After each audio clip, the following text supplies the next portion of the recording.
Šodien gribu parunāt par tādu tēmu kā par potenciālu un par bailēm to realizēt.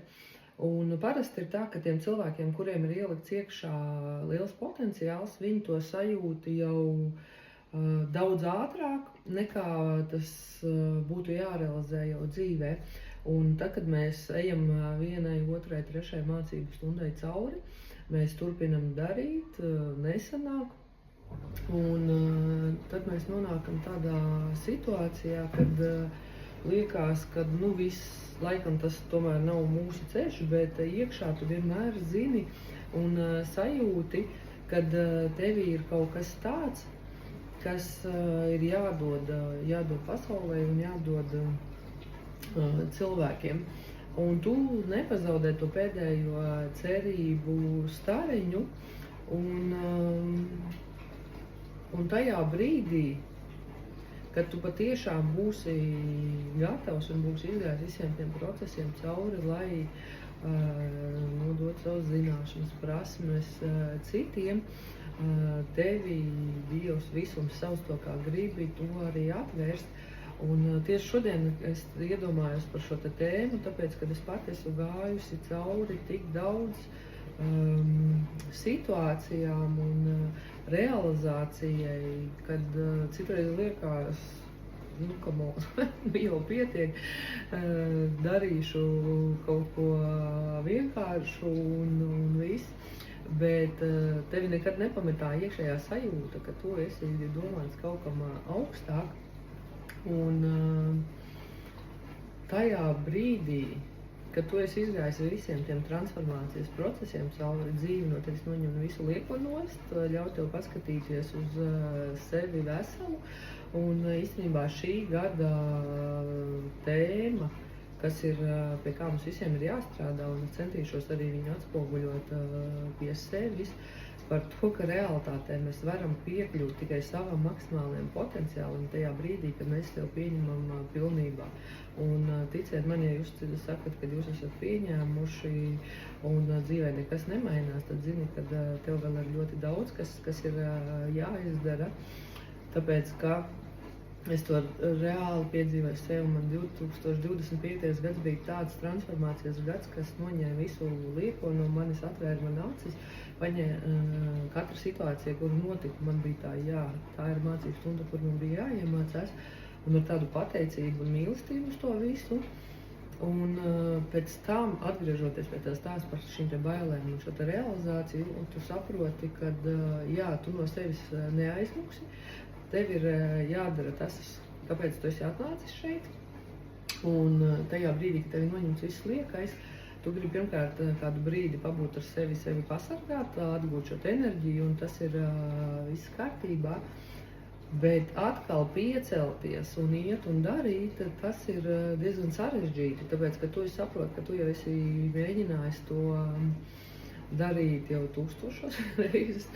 Un tad es šodien arī sapratu par to, ka vienīgais, kas atšķir neveiksminieku no veiksminieka, ir tas, kad veiksminieks mēģina vēl vienu reizi. Un neveiksminieks vienkārši apstājas pie tā, ka viņam nesanāk. Un ja tev šī tēma šobrīd arī ir aktuāla un rezonē, un domāju, ka šis gads vispār ir par to, ka tas rezonēs, tāpēc, ka jaunais gads, kurš sāksies īstenībā 17. februārī tikai, bet tie impulsi jau nāk šobrīd, kad ir jāiemācās ieklausīties pirmkārt sevi, uzticēties, noņemt visu lieko nost un pats galvenais būt atklātiem pret sevi, pieņemt sevi. Un tajā brīdī, kad tev liekas, ka tu esi sev atjaunojis šo te enerģiju, pēc tam, kad tu esi pazaudējis visu lieko, gan nevajadzīgo, un tad iedot laiku uz sevi atjaunoties bez nekādiem pārmetumiem, bez nekā, un tad celties augšā. Un tajā brīdī, kad tev liekas, ka tās bailes ir tik lielas iekšā, un ka tev liekas, es jau mēģināju 1000 reizes, atceries, kad pamēģini vēl vienu reizi. Pamēģini vēl vienu reizi, un varbūt šī viena reize būs tā īstā, ka tev beidzot viss sanāks. Un man gribās par to visu runāt, tāpēc, kad, lai mēs kļūstam tiešām par atbalstu viens otram, lai mēs iemācamies atbalstīt un saredzēt otrā un izcelt otrā to potenciālu, kas patiesībā ir mūsos, un lai mēs spējam to piedzīvot, jo īstenībā tas ir tāds kaifs, ka tu spēj būt pats.